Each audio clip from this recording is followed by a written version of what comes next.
Perkenalkan, nama saya Imelda Bangenwua, NIM 19144. Saya akan menjelaskan tentang pengertian kebijakan moneter. Kebijakan moneter adalah sebuah kebijakan yang dikeluarkan oleh bank sentral dalam bentuk pengaturan persediaan uang untuk mencapai tujuan tertentu. Kebijakan ini adalah tindakan yang terukur untuk membantu mengatur variabel makroekonomi seperti inflasi ataupun pengangguran. Kebijakan ini dilakukan dengan berbagai cara, termasuk penyesuaian suku bunga, mengubah jumlah uang tunai yang berada di pasar, serta pembelian atau penjualan sekuritas pemerintah. Sekian dan terima kasih. Nama saya Melkiades Damur, NIM 19100-115. Di sini saya akan menjelaskan tentang tujuan kebijakan moneter. Tujuan akhir sebuah kebijakan moneter adalah suatu kondisi ekonomi makro yang ingin dicapai. Tujuan kebijakan ekonomi moneter tidaklah sama dari satu negara dengan negara yang lainnya, dan tidak sama juga dari waktu ke waktu. Tujuan kebijakan ekonomi moneter bersifat dinamis, tetapi tidak statis karena selalu disesuaikan dengan kondisi dan kebutuhan perekonomian suatu negara. Akan tetapi kebanyakan ada yang menetapkan 4 hal yang ingin dicapai dari adanya kebijakan ekonomi moneter, yaitu yang pertama, pertumbuhan ekonomi dan pemerataan pendapatan. Yang kedua, menjaga kestabilan harga. Harga suatu barang merupakan hasil interaksi yang terjadi antara jumlah uang yang beredar dengan jumlah uang yang tersedia di pasar. Yang berikutnya, meningkatkan kesempatan kerja. Artinya, suatu perekonomian yang dalam kondisi stabil akan menarik minat pengusaha untuk melakukan investasi untuk menambah jumlah barang dan jasa. Dengan adanya investasi ini dapat meningkatkan kesempatan kerja dan memberi peluang kerja bagi masyarakat. Dan yang berikutnya, memperbaiki neraca perdagangan dengan cara yaitu meningkatkan ekspor dan membatasi jumlah impor yang masuk ke dalam suatu negara. Demikian penjelasan dari saya. Baik, terima kasih. Saya akan melanjutkan penjelasan dari tantangan kebijakan moneter. Yang berikut, macam-macam kebijakan moneter. Kebijakan moneter dibagi menjadi dua. Yang pertama yaitu ekspansif atau monetary expansion policy. Kebijakan ini disebut juga dengan kebijakan uang longgar atau SI money policy. Kebijakan tersebut dilakukan melalui bank sentral yang bertujuan untuk menambah jumlah uang yang beredar di masyarakat. Ketika negara mengalami resesi atau depresi dalam jangka panjang. Baik, terima kasih. Sebelumnya perkenalkan, nama saya Reginaldo Blandivano del Perez, NIM 19100-20048 dari Prodi Akuntansi kelas 4B. Terima kasih. Pada kesempatan ini saya akan menjelaskan kebijakan atau macam-macam kebijakan moneter, terlebih khusus kebijakan moneter kontraktif. Untuk mempersingkat waktu, langsung saja saya akan membahas kebijakan moneter kontraktif. Jadi, kebijakan moneter kontraktif ini sering disebut juga dengan kebijakan uang ketat. Kebijakan ini dikeluarkan oleh bank sentral untuk mengurangi peredaran jumlah uang ketika negara mengalami inflasi. Kemudian tujuan dari kebijakan kontraktif ini adalah untuk mengurangi tekanan tinggi dan untuk menandingi perekonomian pada masa inflasi tersebut.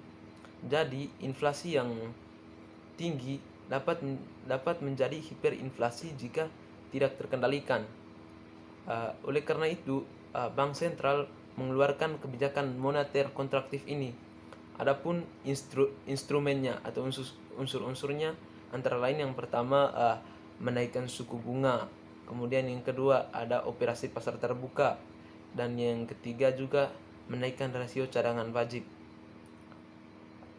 Kemudian kebijakan moneter kontraktif ini bisa dikatakan efektif apabila dapat melemahkan permintaan agregat, sehingga inflasi bergerak pada tingkat yang lebih rendah. Namun, kebijakan ini bisa dikatakan gagal apabila pemerintah atau pihak atau otoritas keuangan lainnya terlalu agresif dalam mengeluarkan atau menjalankan kebijakan moneter ini, sehingga dapat menyebabkan kontraksi ekonomi. Nah, hal ini yang menjadi kegagalan dari kebijakan moneter kontraktif ini. Baik, demikian saja dari saya. Terima kasih sebelumnya. Perkenalkan, nama saya Maria Rosita Sao, mahasiswi jurusan akuntansi kelas 4A dengan NIM 19100-211. Pada kesempatan kali ini saya akan menjelaskan mengenai kerangka strategis kebijakan moneter. Kerangka strategis kebijakan moneter pada dasarnya terkait dengan penetapan tujuan akhir kebijakan moneter dan strategi untuk mencapainya. Permasalahan yang sering terjadi adalah bahwa sasaran akhir yang ingin dicapai dari suatu kebijakan moneter sangat banyak dan belum tentu semua dapat dicapai secara bersamaan dan bahkan kontradiktif. Misalnya saja, upaya untuk mendorong tingkat pertumbuhan ekonomi dan memperluas kesempatan kerja pada umumnya dapat mendorong peningkatan harga, sehingga pencapaian stabilitas ekonomi makro tidak optimal. Secara prinsip, terdapat beberapa strategi untuk mencapai kebijakan moneter. Masing-masing strategi memiliki karakteristik sesuai dengan indikator tertentu yang digunakan sebagai nominal anchor, jangkar nominal, atau sasaran antara dalam mencapai tujuan akhir. Terdapat 4 strategi kebijakan moneter. Yang pertama, penargetan nilai tukar atau exchange rate targeting. Strategi kebijakan moneter dengan penargetan nilai tukar mendasarkan pada keyakinan bahwa nilai tukarlah yang paling dominan pengaruhnya terhadap pencapaian sasaran akhir kebijakan moneter. Umumnya, strategi ini ditempuh oleh negara-negara yang perekonomiannya relatif kecil tetapi sangat terbuka, seperti Singapura dan Belanda. Dalam pelaksanaannya, terdapat 3 alternatif yang ditempuh. Yang pertama, dengan menetapkan nilai mata uang domestik terhadap harga komoditas. Yang kedua, dengan menetapkan nilai mata uang domestik terhadap mata uang negara-negara besar yang mempunyai laju inflasi yang rendah. Yang ketiga, dengan menyesuaikan nilai mata uang domestik terhadap mata uang negara tertentu ketika perubahan nilai mata uang diperkenankan sejalan dengan perbedaan laju inflasi di antara kedua negara. Yang berikut kelebihan dari strategi penargetan nilai tukar. Yang pertama, dapat meredam laju inflasi yang berasal dari perubahan harga barang-barang impor. Yang kedua, dapat mengarahkan ekspektasi masyarakat terhadap inflasi. Yang ketiga, dapat memberikan kaidah baku dan dapat mendisiplinkan pelaksanaan kebijakan moneter. Yang keempat, penargetan nilai tukar bersifat cukup sederhana dan jelas sehingga mudah dipahami oleh masyarakat. Yang berikut kelemahan dari strategi penargetan nilai tukar. Yang pertama, penargetan nilai tukar dalam kondisi perekonomian suatu negara sangat terbuka dan mobilitas dana luar negeri sangat tinggi akan menghilangkan independensi kebijakan moneter domestik dari pengaruh luar negeri.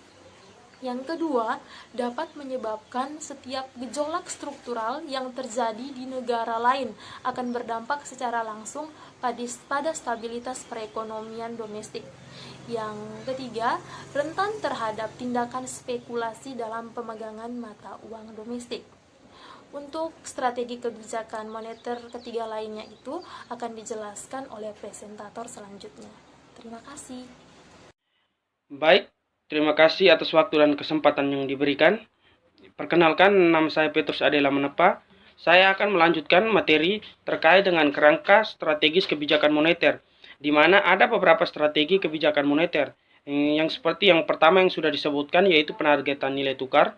Ini saya akan melanjutkan yang kedua yaitu penargetan inflasi, di mana penargetan inflasi dilakukan dengan mengumumkan kepada publik. Ini mengenai target inflasi jangka menengah dan komitmen Bank Sentral untuk mencapai stabilitas harga sebagai tujuan jangka panjang kebijakan moneter. Yang ketiga yaitu penargetan besaran moneter. Itu di mana penargetan besaran moneter itu dilakukan dengan menetapkan pertumbuhan jumlah uang beredar ini sebagai sasaran antara serta kredit. Yang keempat yaitu strategi kebijakan moneter tanpa jangka yang tegas. Dalam rangka mencapai kinerja perekonomian yang memuaskan, ini beberapa negara lebih memilih strategi kebijakan moneter tanpa mengungkapkan penargetan secara tegas. Akan tetapi, Bank Sentral tetap memberikan perhatian dan komitmen untuk mencapai tujuan akhir kebijakan moneter. Baik, selanjutnya akan dilanjutkan oleh teman saya. Terima kasih. Baik, perkenalkan nama saya Andi Printutameon dengan NIM 18100220059. Baik, saya akan menjelaskan tentang tantangan kebijakan moneter di masa kini. Karena hadirnya pandemi COVID-19 membuat tahun 2020 menjadi tahun yang sulit untuk seluruh negara di dunia, tak terkecuali di Indonesia. Hal ini membuat dunia menghadapi tantangan ekonomi yang lebih kompleks dari krisis keuangan global. Di Indonesia, pembatasan aktivitas masyarakat atau PSBB berpengaruh pada aktivitas bisnis yang kemudian berimbas pada perekonomian. Pada slide ini merupakan dampak COVID-19 bagi Indonesia. Berdasarkan laporan Badan Pusat Statistik atau BPS, pada Agustus tahun 2020 menyebutkan bahwa pertumbuhan ekonomi Indonesia pada kuartal kedua tahun 2020 minus 5,32%. Sebelumnya, pada kuartal 1 2020, BPS melaporkan bahwa pertumbuhan ekonomi Indonesia hanya tumbuh sebesar 2,97%, turun jauh dari pertumbuhan sebesar 5,02% pada periode yang sama di tahun 2019 lalu. Dampak lainnya yaitu meningkatnya pengangguran dan masih banyak lagi. Oleh karena hal ini, dari sisi kebijakan moneter, Oke, baik. Perkenalkan, nama saya Alexander Jamiliano Magikongen dengan NIM 18.100.20.070. Saya berasal dari kelas 6B jurusan akuntansi. Di sini saya akan menjelaskan materi tentang tantangan kebijakan moneter Indonesia. Dan saya mendapat bagian materi tentang tantangan kebijakan moneter di masa yang akan datang. Dan persingkat waktu, saya akan langsung saja masuk ke dalam materinya. Peneliti bidang makroekonomi dan keuangan Institute for Development and Finance, Abdul Manak Palungan, beliau menyatakan bahwa kondisi ketidakpastian global akan mendorong Bank Indonesia harus cepat beradaptasi. Hal ini akan berdampak pada capital inflow kepada negara-negara pasar berkembang termasuk Indonesia. Nah, maksud dari ketidakpastian global itu, lingkungan global itu sewaktu-waktu akan mengalami perubahan, baik secara cepat maupun secara lambat. Sehingga di sini Bank Indonesia harus cepat beradaptasi dengan perubahan-perubahan yang ada sehingga tidak berdampak kepada kebijakan moneter. Nah, perubahan-perubahan itu memiliki dampak kepada negara-negara berkembang, yaitu capital inflow. Baik, capital inflow itu adalah masuknya dana-dana dari luar negeri ke dalam suatu negara dengan tujuan investasi. Perubahan-perubahan yang ada di luar negeri atau perubahan-perubahan yang terjadi di lingkungan global dapat menyebabkan seorang investor dapat menyebabkan investor dari negara lain mau atau tidak mau melakukan suatu investasi di dalam suatu negara. Oke. Yang berikut itu pengaruh harga minyak yang sangat besar bagi sektor moneter. Hal ini dikarenakan Indonesia sudah menjadi negara net importer. Oke. Maksud dari net importer di sini itu negara yang membeli banyak barang dari negara lain dan hanya sedikit melakukan penjualan ke negara lain. Nah, di sini Indonesia itu lebih banyak mengimpor daripada mengekspor. Di sini Indonesia itu lebih banyak mengimpor daripada mengekspor. Nah, kegiatan impor ini sangat mempengaruhi atau sangat memiliki dampak bagi sektor moneter karena Indonesia sangat banyak melakukan impor minyak. Padahal negara Indonesia itu sedikit atau tidak terlalu melakukan kegiatan ekspor ke luar negeri. Oke, sekian presentasi dari saya. Terima kasih.